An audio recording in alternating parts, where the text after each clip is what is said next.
داود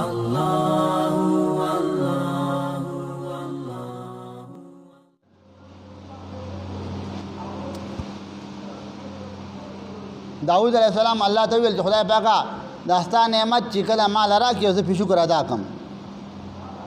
نو دا خو دویم نعمت شو. د نعمت باندې مې چې شکر ادا کړو دا شکر توفیق تعالی کړ رب دا خو دویم نعمت شو. بیا چې بل الله کې باغې بیا شکر ادا کړم رب دا خو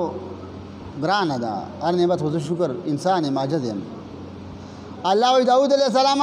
چې کله ستا دا یقین راغی تا دا تصدیق وکړو چې دا نعمت د الله طرفه دی دا اولاد الله را کړی دا ایمان الله را کړی دا صحت او دا پیسې الله را کړي دي په دې یقین چې الله را کړی دغه د نعمت شکر دی.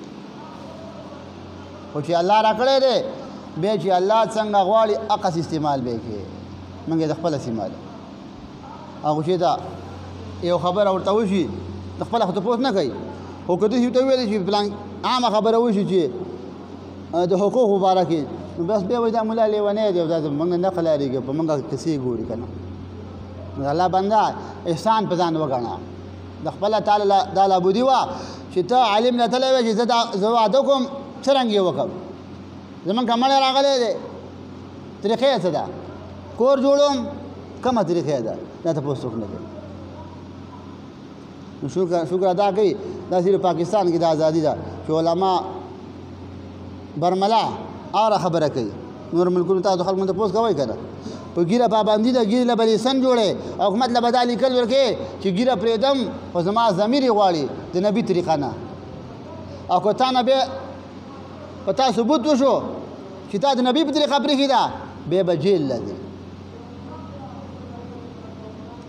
نو ځکه یو کتاب لیکلی دی و یو سړی بیمار و په بدن یې دانې وي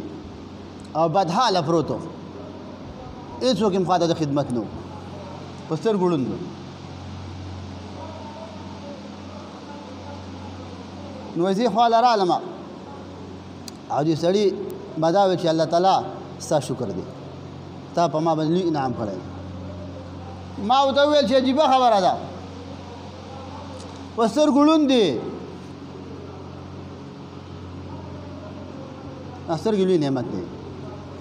په سترګو ړوند دی په بدن دې دانې دي په ځای باندې پروت دی د حرکت نه وي او د الله ډېر شکر ادا کوه چې ربه تا په ما باندې لوی احسان کړی دی. وایي بیا مې تپوس وکړو چې بابا دا احسان څه دی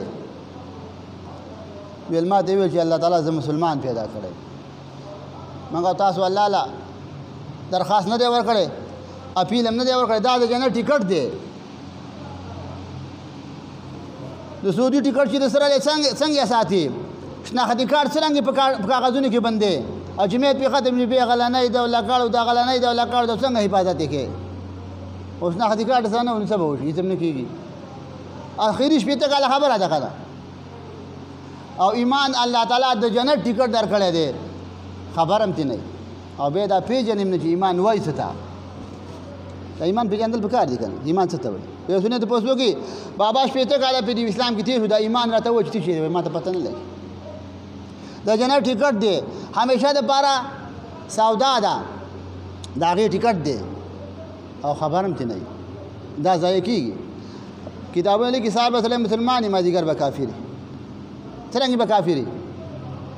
قرآن آیات سپک نظر وکړي ګیري ته کندل وکړي اذان ته کندل وکړي شاعرلا ته کندل وکړي